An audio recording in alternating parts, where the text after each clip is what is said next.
So we are at art class right now, and we are all so excited.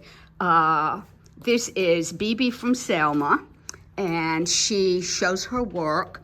She is a painter first, and then she's primarily working with her ceramics now. Can you pick up the koi and show folks how wonderful he is? This is one of her latest pieces. Now, in art class a year or so ago, she did a wonderful painting of kois that I remember sold to a client. And do you want to tell them about how you created the texture? I found, all right, so this is inlaid with lace. Okay. And then towards the end, I realized that I had a tool and I could just kind of shave down into the clay and lift it, and it made the scales. But Wow. I was a little late in the game. Like, if I do another one, which I probably will, I would do the whole fish that way. Gotcha. So that I could, but you know, like I said, we've got to work on his eyes. His eyes faded out. I don't know why. Well, from here, we have the shape of a heart, and you can kind of see it in here that you would not be seeing it from where you are. Mm-hmm. But when I said you could put different crackers on different sides, she said, no, this is more an art piece from my heart. So I did. So I stand corrected. Now, you had a question for me. Okay, so I am trying to take some of my ceramic pieces, my little pottery crosses and little oysters that I'm trying to put on a canvas. And it's like I never really did a lot of abstract work. And so I need to figure out so I need abstract backgrounds for these different canvases that will work with these color themes. And they're all individual, but I'm just trying to make sure I can get like a good, interesting, balanced abstract in the background. Okay, so my suggestion is that this is not going to be something that one size fits all, that you are going to select the size and shape of your canvas according to the size and shape of your cross. Correct. So, say you're going to do this cross. Okay. Okay. Now, how does this cross feel to you? Very earth neutral. Kind of Earth neutral, okay. Do you see it standing up straight, or do you see it, we get energy on a diagonal. You get stability when something is straight up horizontally or vertically. So your decision is, and you have a bit of a curve in it, it becomes more like a tree to me. Okay. If you were seeing it, like at Christ's death, that other crosses might be here and here, you can sort of make this the primary cross that's a great idea. by just having that little bit of that's interesting. Wow. Okay. So then you're telling a story.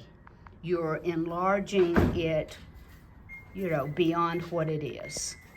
So that, you have an infinite number of ways to interpret. Do you want to catch that? Sorry about that. The Pink Panther always follows us. Sorry. So, back to this.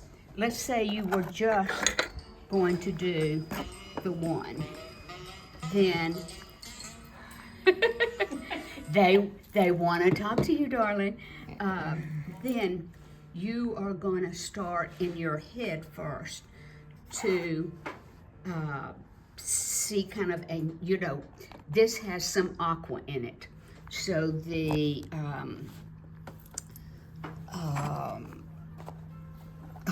okay, so we like that. I just thought I would just just see. Play with those. Yeah.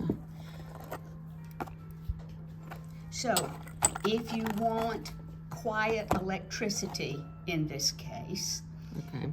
then you are going to pick something on the color wheel that is directly across from, say, this color or this color. So this you would be in your aqua family or your grayed down peach family. I didn't mean aqua. Using your aqua color, you'll be in a warmer color for the complement of that. Warm next to a cool. Then, as you begin, say you decided to start off with a pale gray down peach background or a pale taupe background, Okay.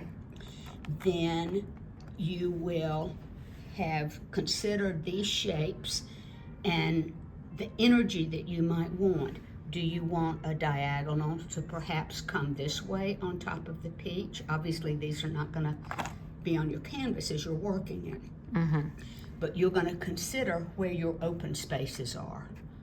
And then create that does help. diagonals according to how you want it. And say if you do want it to be on a hill, then you might bring a different color softly and impressionistically. It's not going to be like, oh, this is a hill and this is sky and this is land. Right. But in an abstract sense, and sometimes I will flip what is expected so that if one expects this to be a darker color, I might put the darker color up here and then this, and then begin to insert diagonals or curves in my impressionism on top of it. Okay. Okie dokie. Okay. That's enough for that one. Great. Yeah, that's Thank you so a good start. much. Thank you. No, that's wonderful. So, Bibi is now thinking about what mood it is that she wants to create behind her crosses. And I believe in making my job as easy as possible. So I have gotten this Winsor & Newton oil color chart, and she will be able to look at some of these colors and the different values of them and begin to see what impact, say, this color might have, or this color might have, or so on. The other thing that I use a lot to help me make my decisions is a color wheel. This one's by Grumbacher. And so this pretty main cross has a little bit of pale gray down aqua, what would you say? So if we're in the blue-green family, which would be here, and we go straight across the color wheel, then we would be in our orange family. So and I see like a touch of an earth kind of effect around this.